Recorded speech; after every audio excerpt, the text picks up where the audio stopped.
Spirituality या अध्यात्म एक ऐसा टॉपिक है, एक ऐसा विषय है जिस पर लोगों के बहुत सारे मिथ्स होते हैं, बहुत सारी कहानियाँ और बहुत सारी थ्योरीज होती हैं।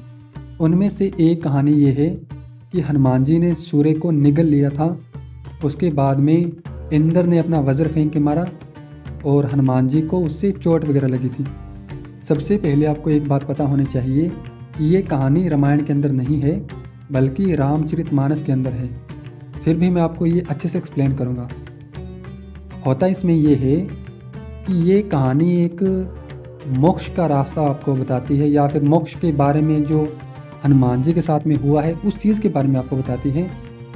इसमें जो सूर्य है वो फिजिकल सूर्य नहीं है, उसको दरअसल योग में विशोका और ज्योतिषमती कहते हैं। मीन्स कि जब आपकी समाधि लगती है तब आपको वो सूर्य देखने को मिलता है, यानी ज्योतिषमती आपको दिखती है, ज्योतियाँ दिखती हैं, आपको प्रकाश दिखता है। तो हनुमान जी के साथ में यही हुआ है सेम, कि उन्होंने उस प्रकाश को तो ऑब्जर्व कर लिया, जिसके कारण उनको सिद्धियाँ प्राप्त हुई। पर बाद में इंद्र ने, यानी कि उनकी सेंसेस ने, उनकी इंद्रियों ने उनको मार्ग से भटका दिया, यानी मोक्ष के रास्ते से भटका दिया, जिसके कारण उनको मोक्ष नहीं मिला।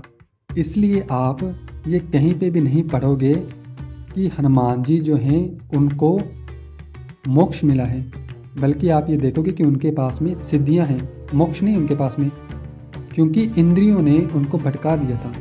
तो उनको प्रकाश तो मिल गया, उसको एब्जॉर्व भी कर लिया, सिद्धियां भी मिल गई, पर उनको मोक्ष नहीं मिला। तो इस कहानी का सिंपल सा अर्थ ये है।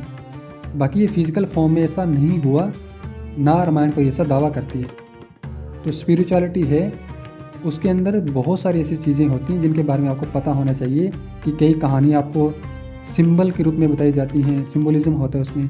कुछ कहानियों के अंदर कुछ और थ्योरीज होती हैं, वो वैसे नहीं माननी होती जैसे वो बताई जाती हैं, उनके पीछे कोई ना कोई अलग ही थ्योरी होती है। तो इस कहानी का सिंपल सा अर्थ ये है कि मोक्ष के रास्ते में उन्होंने समाधि से फिर सिद्धियाँ प्राप्त की और उस प्रकाश को प्राप्त किया, पर इंद्रियों के कारण वो मोक्ष को प्राप्त नहीं कर सके।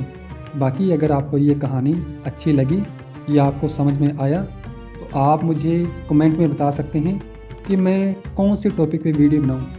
आप जिस भी टॉपिक पे बताएंगे मैं नेक्स्ट वीडियो उसके ऊपर बना दूंगा। बाकी अभी के लिए बाय।